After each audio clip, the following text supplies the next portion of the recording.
Pixie Hollow is unlike any other place. The seasons exist side by side all year long.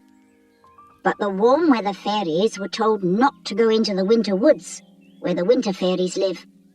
It was simply too cold for their warm fairy wings.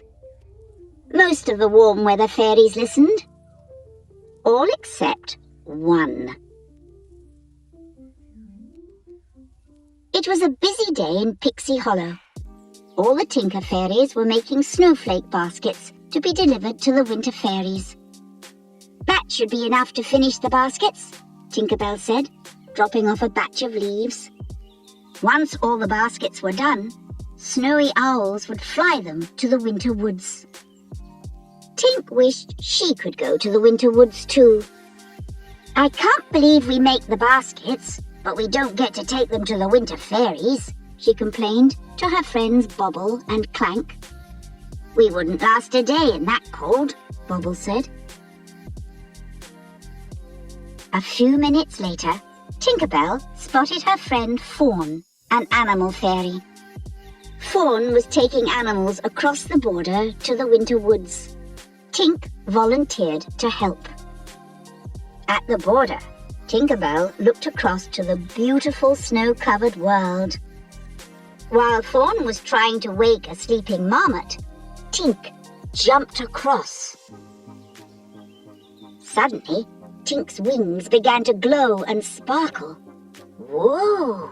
she said in awe. It was amazing, thrilling, unexpected, and very, very strange. Fawn quickly yanked Tinkerbell back across the border. "Your wings! They're freezing!" Fawn cried. But Tinkerbell was too curious about what had just happened to worry about being cold.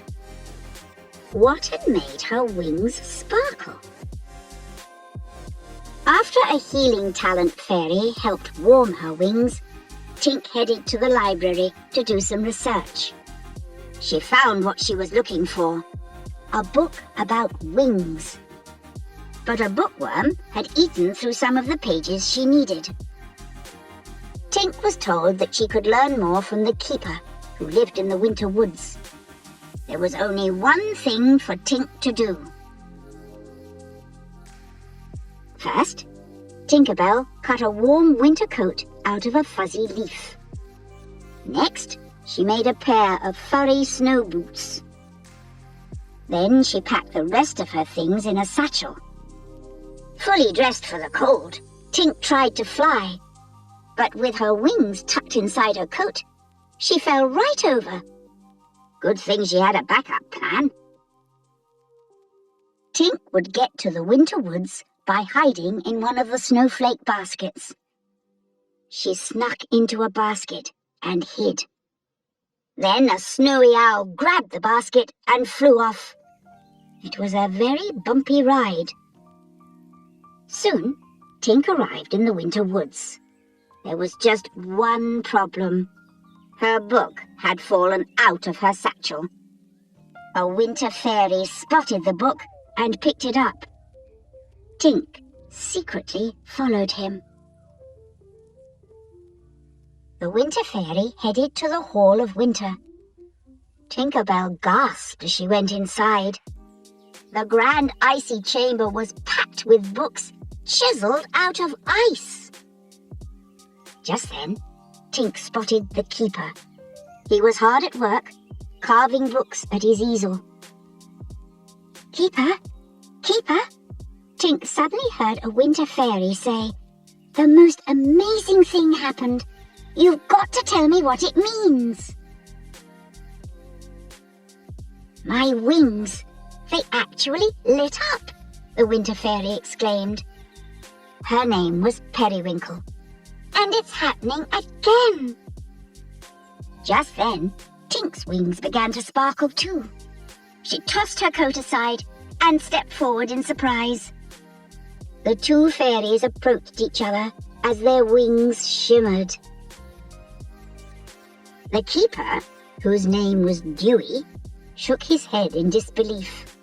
He had never seen anything like this before. "I've only heard of this," he began. "Follow me."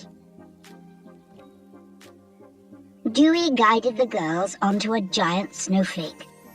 When a ribbon of light passed through Tink and Perry's wings, an image of a baby laughing projected onto the icy wall. Then the laugh split in two. One half headed to the warm part of Pixie Hollow, and the other half headed toward winter.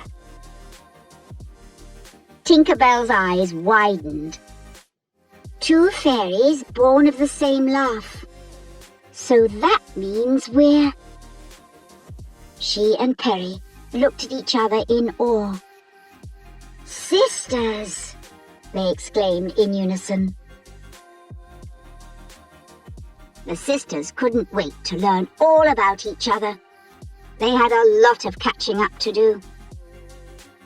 "I'm a frost fairy. I frost things," Perry said. "And I'm Tinkerbell.